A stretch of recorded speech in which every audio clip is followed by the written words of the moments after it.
दोस्तों, मैं हूं विशाल। आप देख रहे हैं न्यूज़ 18 का सोशल मीडिया प्लेटफॉर्म। ईरान और अमेरिका के दरमियान कशीदगी एक बार फिर बढ़ती हुई दिखाई दे रही है। ईरान के इस्लामी इनकलाब गार्ड कोर यानी IRGC ने दावा किया है कि उसने जॉर्डन में मौजूद अमेरिकी फौज के कमांड सेंटर और एक फ़िज़ाई अड्डे को बैलिस्टिक मिसाइलों से निशाना बनाया है। ये ईरान का अब तक का ताज़ा यानी लेटेस्ट अटैक है ईरान का अमेरिका के इंटरेस्ट्स पर, अमेरिका के इंस्टॉलेशंस पर। और ये हमला फिर से एक बार बैलिस्टिक मिसाइल से किया गया है जॉर्डन में जहां अमेरिकी अड्डे हैं वहां पर ईरान ने ताज़ा हमले किए हैं।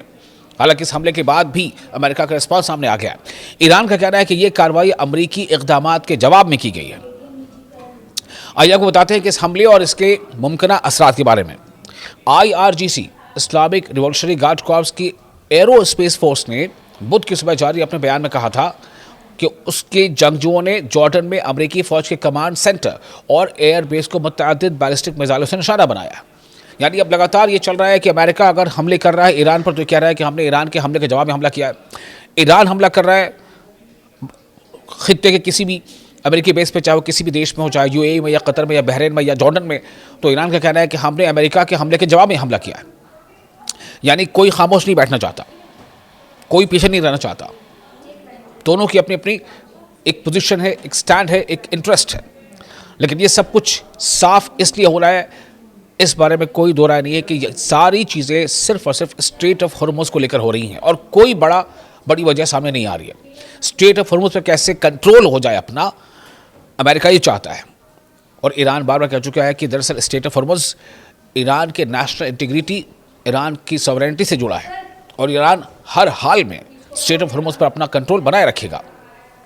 ईरानी बयान के मुताबिक ये जो कार्रवाई की गई है, यानी कि ईरान ने जो हमला किया है, IRGC ने जो हमला किया है जॉर्डन में अमेरिका के बेसिस पर, यह कार्रवाई अमेरिका की जानिब से ईरान के खिलाफ किए गए मुबैना जारहाना इक़दामात के जवाब में की गई हैं। ईरान ने कहा है कि जब तक उसकी मफादात के खिलाफ कार्रवाइयाँ और दबाव जारी रहेगा, उसकी मज़ाहमत भी जारी रहेगी। मज़ाहमत मतलब रेजिस्टेंस, जवाबी हमले।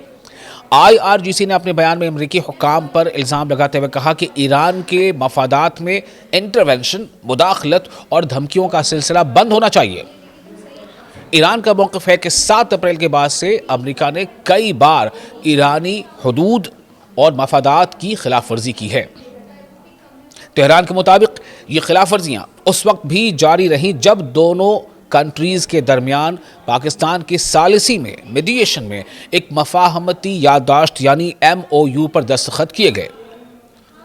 ईरान का कहना है कि इस मफाहमत की पहली शर्त ये थी कि तमाम महाजों पर जारहाना इक़दामात का खात्मा किया जाएगा, लेकिन अमेरिका ने ऐसा नहीं किया। ईरान ने यह भी दावा किया है कि उसने स्ट्रेट ऑफ हॉर्मुज़ में महफूज और कानूनी है, महफूज यानी सेफ और लीगल बहरी रास्ता मुकर्रर किया था ताकि जहाज़ों की आमद व रफ्त, जहाज़ों का आना जाना बग़ैर किसी मसले के जारी रह सके। ताहम ईरान के मुताबिक अमेरिका बाज़ जहाज़ों को उस रास्ते से हटकर दूसरे रास्तों से गुजारने की कोशिश कर रहा था। यानी कहते हैं ना कि पानी में रहकर मगरमच्छ से बैर। बहरहाल जिसे तेहरान यानी दूसरा रास्ता अमेरिका जो है वो कोशिश कर रहा था बनाने की, उसे तेहरान ने गैर कानूनी करार देता है और दिया था। ईरान का कहना है कि उसकी मुसल्लह अफवाज ने हर ऐसी कार्रवाई का जवाब दिया है जिसे वो अपनी खुद मुख्तारी, सॉवरेनिटी या मफादात के खिलाफ समझता है। एक्सपर्ट्स के मुताबिक अगर ये तनाव और बढ़ता रहा इसी तरह से तो पूरा वेस्ट एशिया, जिसे हम मिडिल ईस्ट भी कहते हैं, इस पर सिक्योरिटी की सूरत हाल मज़ीद ख़राब हो सकती है।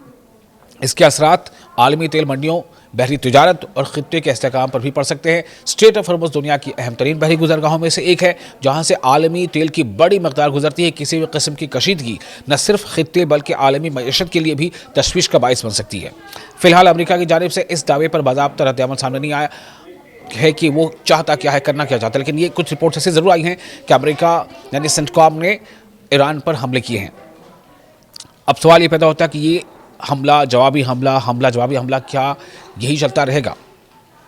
क्या ये अब एक इख्तिताम तक नहीं पहुंच सकता, या क्या ये इसी तरह से एक लंबी जंग चलती रहेगी जैसे रूस और यूक्रेन की जंग चल रही है? बहुत अहम सवाल है। आप देख रहे न्यूज़ 18 का सोशल मीडिया प्लेटफॉर्म।